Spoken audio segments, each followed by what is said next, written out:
Queridos irmãos, Igreja do Senhor Jesus, que Deus abençoe grandemente a sua vida. Seja muito bem-vindo ao canal Bíblia de Fato.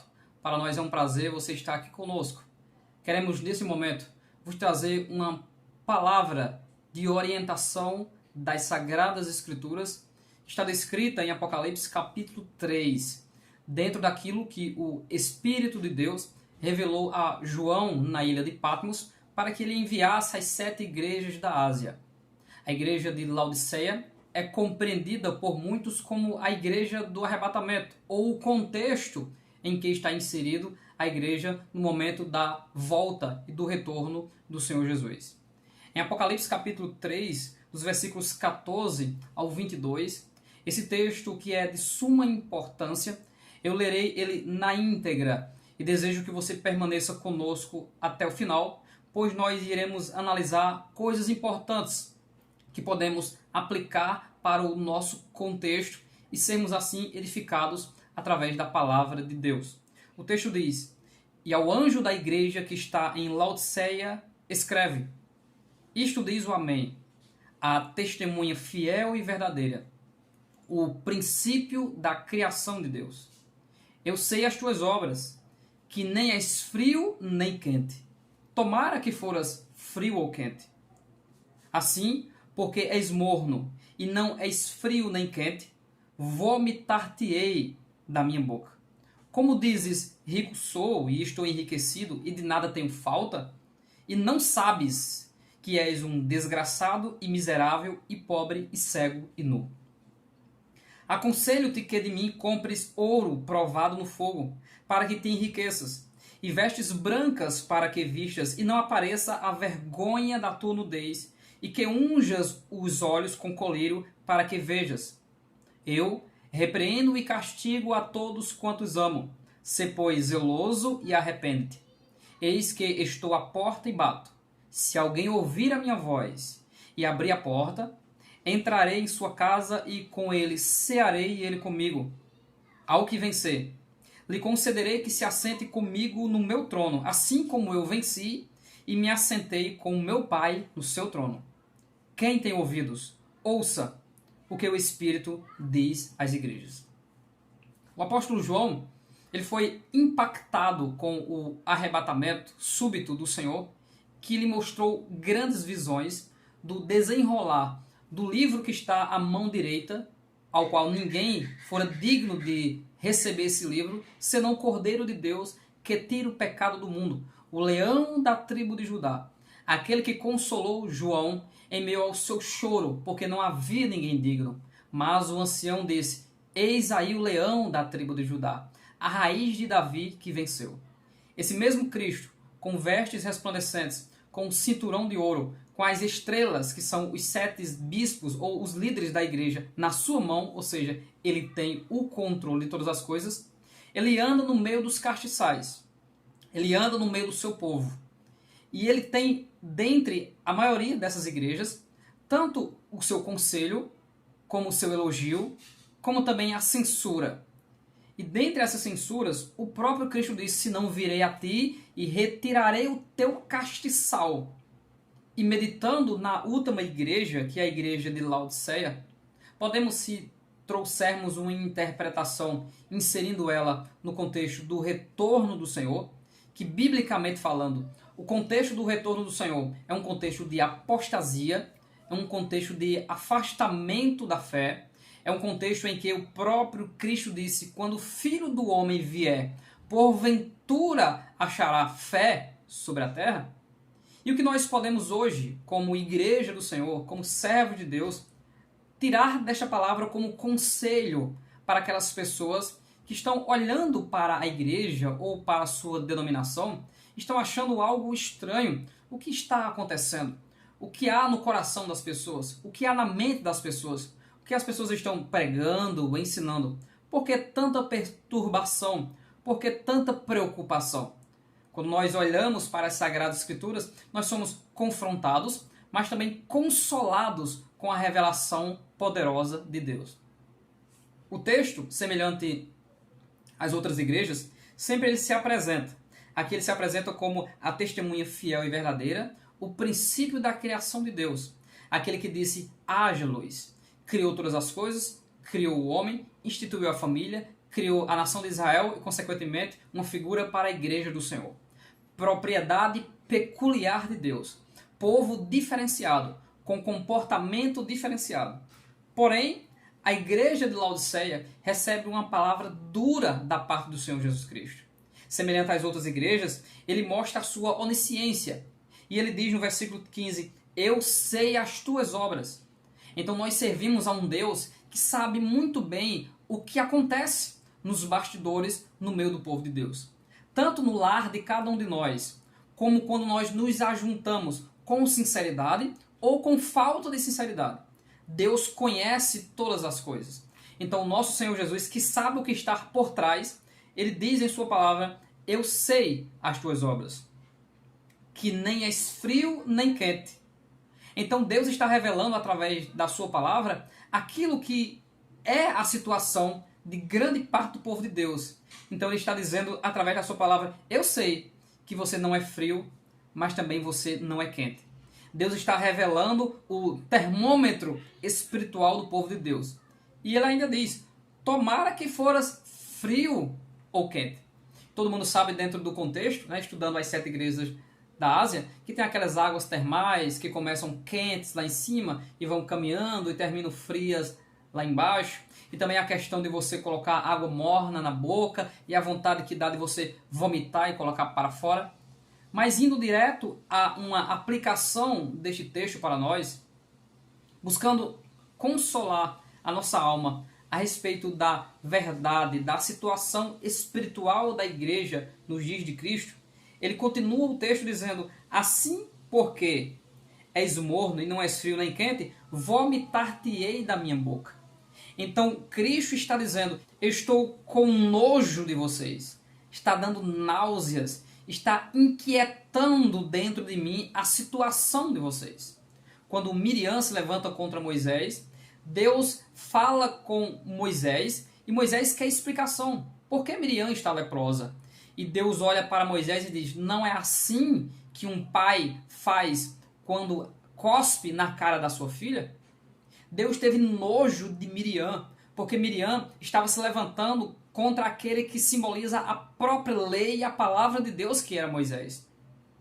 E aqui, a igreja, que nem é quente, nem é fria, é uma igreja que não mais expressa a palavra de Deus, não mais respeita a palavra de Deus. Está encharcada com teologia da prosperidade, com relativismo teológico, com agora o enriquecimento ilícito através de extraviar dinheiro do povo de Deus, a manipulação em trazer uma utopia da situação, escondendo a verdade, para que mantenha o povo tranquilo, para apenas sugar aquilo que desejam sugar do povo. E a conta, ela chega no momento certo, porque Deus, ele é Senhor no céu e na terra.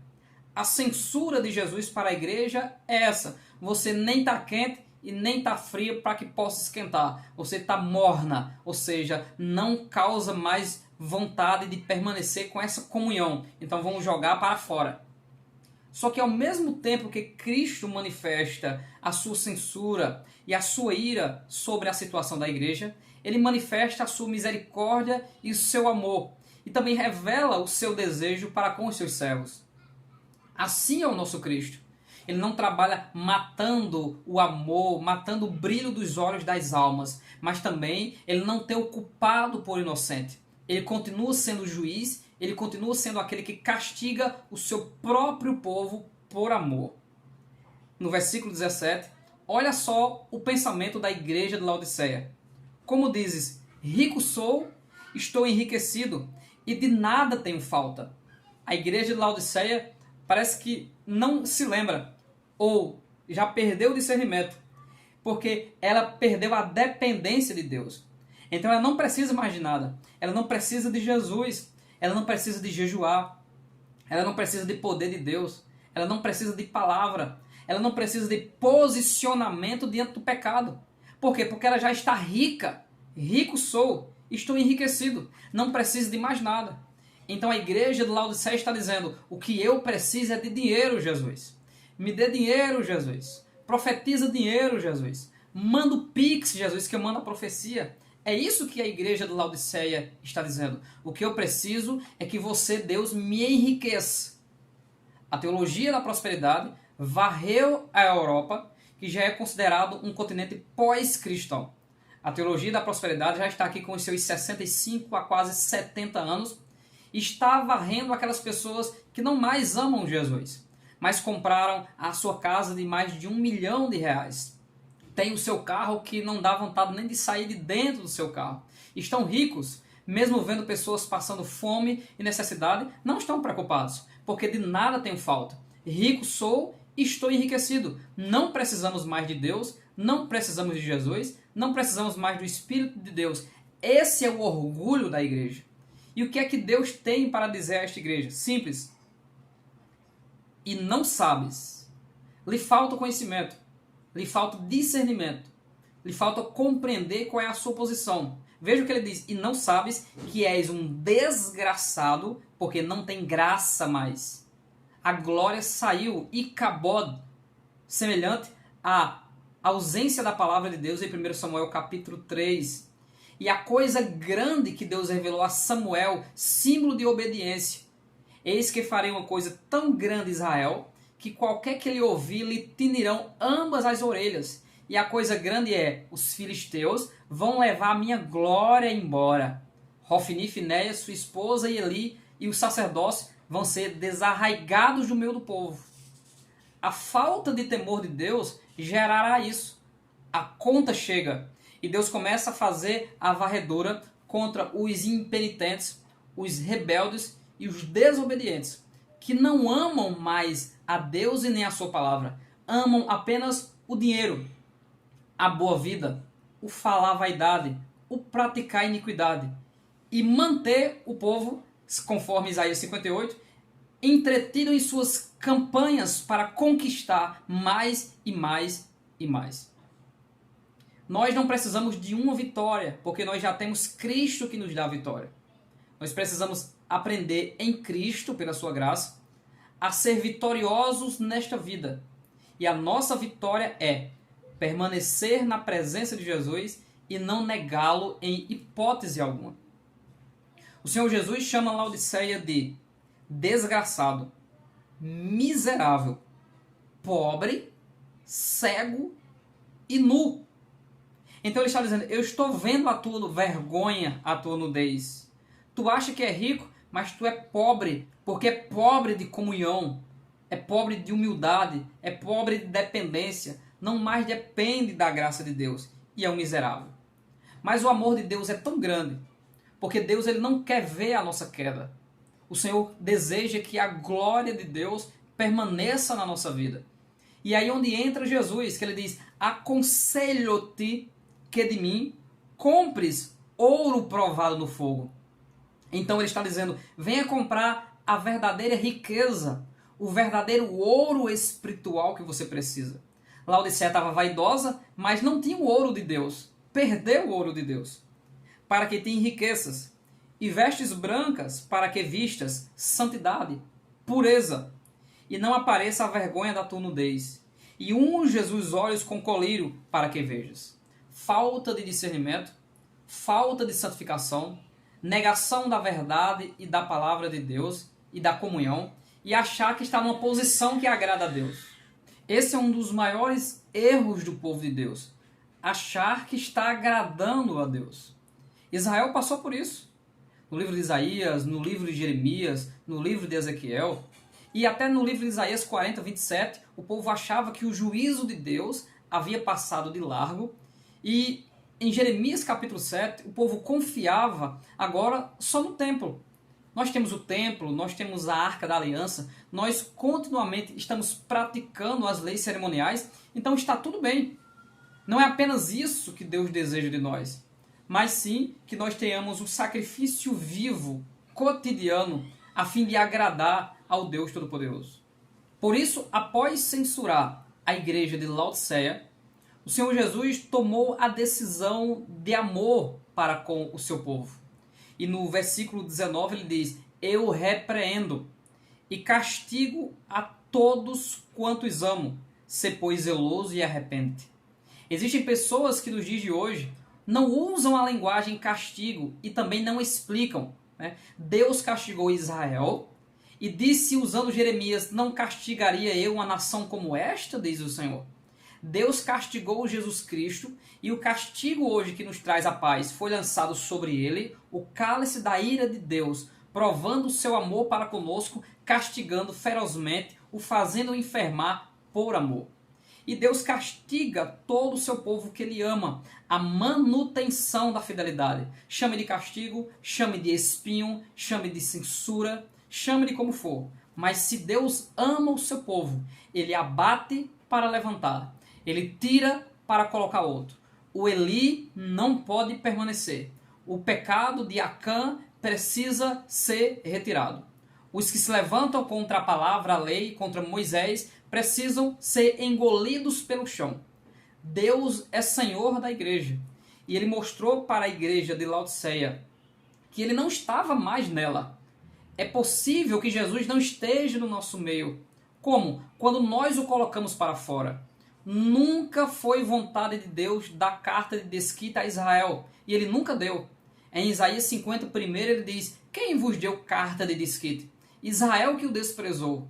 Da mesma maneira é a igreja. Jesus não despreza a sua noiva, mas a noiva de Cristo, uma hora ou outra, está negando ao seu Cristo, está desprezando a ele. E a igreja de Laodiceia, enriquecida, vaidosa, nua, cega, desgraçada, miserável, sem enxergar, sem ter discernimento. E o Senhor Jesus diz no versículo 20, eis que estou à porta. Essa porta não é a porta do retorno de Cristo, como estou à porta voltando, não é isso. Mesmo que ele esteja. Ele não está dizendo isso. Como também esse versículo não é um versículo para a evangelização, que está à porta do coração para salvar alguém. Também não é isso que ele está falando. Ele está falando com a sua igreja. Então ele está dizendo, eis que estou à porta e bato. Ele está batendo a porta. Em João capítulo 6 ele diz, quem não comer da minha carne e não beber do meu sangue, não tem parte comigo. Fala de comunhão. Não fala diretamente de ceia naquele texto, mas de ter comunhão, que é um entendimento das divindades antigas, de oferecer iguarias, especiarias e oblações. Com isso estaremos em comunhão com a divindade. Então quem não comer da carne, não absorver a mensagem de Cristo, não está com Cristo. Então ele agora fora da igreja de Laodiceia, ele diz, eu estou à porta e bato. Se alguém ouvir a minha voz... Então esse bater na porta é uma ação de Cristo para algo. Então se alguém ouvir a minha voz e abrir a porta. Então Cristo está batendo a porta que está fechada para que ela se abra. E ele continua dizendo, entrarei. Esse é o objetivo de Cristo. Estou batendo a porta desejando entrar em sua casa e com ele cearei e ele comigo. O desejo de Cristo para cada um de nós. Comunhão. Oração, jejum, negar a concupiscência do mundo, negar o pecado e praticar a verdadeira religião, que não é frequentar um ambiente, é fazer o bem ao próximo. Abrir o coração, abrir as mãos, abrir a boca e fazer o bem a tantos quantos pudermos fazer isso. Então Jesus, diante da igreja de Laodiceia, está desejando que Laodiceia volte para a sua presença. Por isso que ele continua dizendo, quem vencer... Ou seja, quem aceitar essa comunhão, quem aceitar essa ceia com Jesus, eu farei com que se assente no meu trono, da mesma maneira que eu venci e me assentei com meu Pai no meu trono.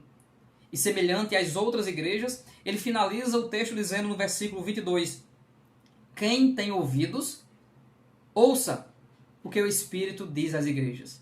Ele não está dizendo quem tem orelha vai ouvir, mas ele está dizendo quem deseja abrir o coração para compreender a realidade e a urgência disso, fará um bom negócio, porque se livrará do mal que virá sobre o mundo e ainda vai reinar com Cristo, tanto no milênio como por toda a eternidade, servindo ao Senhor Jesus.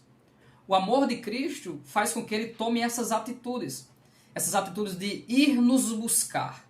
Isso é o amor de Jesus Cristo.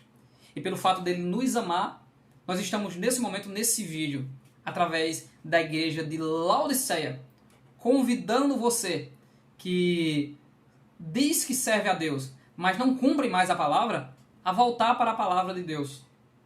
A você que é frequentador de igreja, diz aleluia, glória a Deus, e vive andando em busca de vitória, mas comunga com as obras infrutíferas das trevas e apoia o mal, a voltar para Jesus Cristo.